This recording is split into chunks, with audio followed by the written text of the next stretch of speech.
Thank you for browsing page 121. Today we're going to jump into the monster manual and we're going to look at an odd creature and one that might not seem scary but can be, the gas spore. I haven't done the beholder yet on my channel because I really want to do a lot of research on it, and that's something I haven't been able to do in recent days. But one day I will take a look at the beholder and even a variant or two that I've come up with as a DM. But for today we're going to take a look at its look-alike, a gas spore. Number appearing of these guys is 1 to 3, armor class 9. They have 1 hit point, so they'd be worth really less than a hit dice, but 1 hit dice at my table.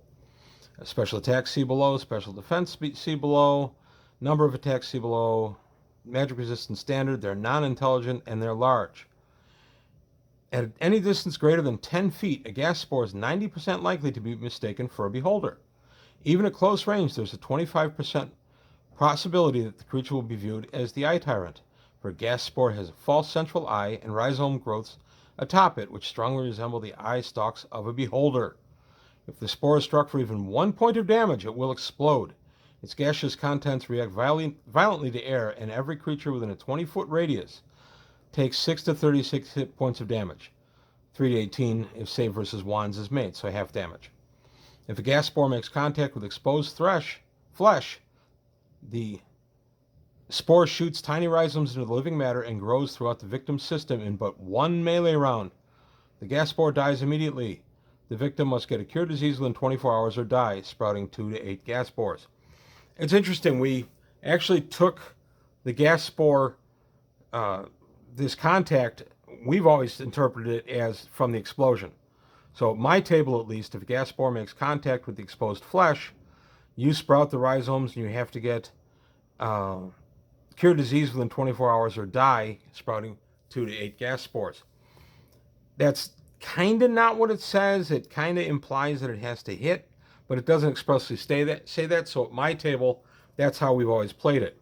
Gas spores were great in the earliest days of D&D because you'd have a party that was, getting a little stronger, 6th, 7th level, and maybe you'd throw a beholder at them and maybe somehow they survived that encounter, or maybe they just feared beholders because let's face it, all the players went ahead and read the monster manual, because a lot of the players also DM'd.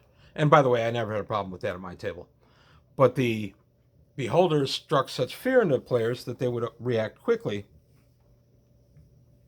And that's why gas spores were fun. If you have a gas spore floating toward you, you're going to quickly respond. Maybe your tank fighter is going to run in and hit it with his sword.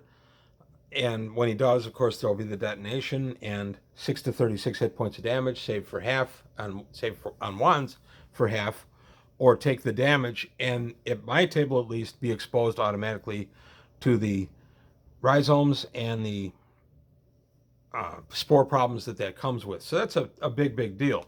And these are kind of one and done encounters, because once you kind of get your joke on them, the players aren't really going to fall for it anymore. Now, standard for me, at my table at least, my players are all veterans. Standard response to any kind of beholder appearance is somebody will fire a distance spell. They'll shoot an arrow most likely, and then see if the arrow will cause the beholder, see the air quotes, to detonate and in fact reveal it to have been a gas spore. Then that's really a good way to settle it, and that's a good way for veteran players to actually deal with these creatures. One thing I did in my Val Perus game years ago, Val Perus, for anybody who hasn't seen any of the videos on it, Val Perus is a game I do around Halloween every year. It's a fun game where the players bring in really strong characters and I kill them. It doesn't count against the campaign. Whatever the character loses as far as stats or even potions or anything doesn't count. It's a one-night kind of imaginary tale, and the players come in knowing that I'm going to find a way to kill them. But the interesting thing of the Val Perus game is I have to find an innovative way to kill them, and I have to kind of come up with different ones. I can't just use the same ones over and over again. I've been doing Val Perus for over 40 years, so that's quite a challenge. One I did years ago involved gas spore, or should I say, many gas spores. I packed a room solid with gas spores. I had over 20, I think it was like 24 gas spores packed literally cheek to cheek in a room. The players opened the door. This was back in our club days in the early 80s when the players tended to act without thinking. Val Perus, by the way, originated at that club I used to belong to in the early 80s. So one of the players, when they opened the door, saw a beholder, for all he knew, and swung and hit it. The gas spore, of course, detonated. Armor class 9, he's going to hit. 1 hit point he's going to do. So the gas spore detonated, and then all the others started going off in sympathetic detonations.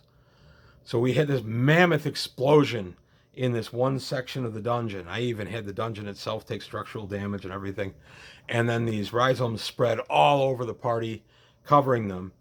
And I killed, I think, 3 players outright just in the explosion for the damage, because each gas spore detonated for 6 to 36, save for half. Now, they weren't subject, of course, to all 24, but they were subject, I think I ruled that everybody was subject to at least 12.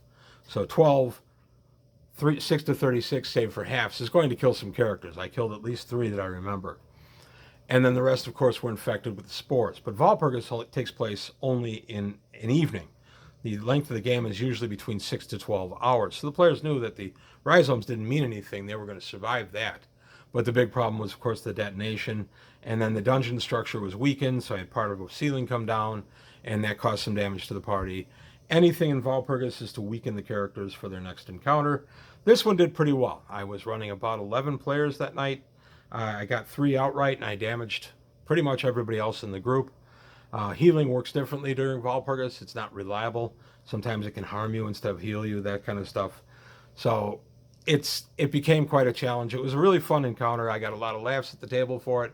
The players I killed enjoyed the way they went out, and then I went on to the next encounter. So there you have it. That's one way to use gas spores. Just put 3 of them floating down a hallway, have them go off in sympathetic detonation, right in melee, and your players are going to know that they've been exploded on.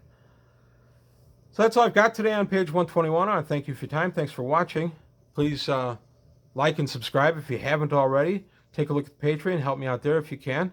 I want to keep the channel growing. It's been slowed a lot lately, but that does happen when the warmer weather is around.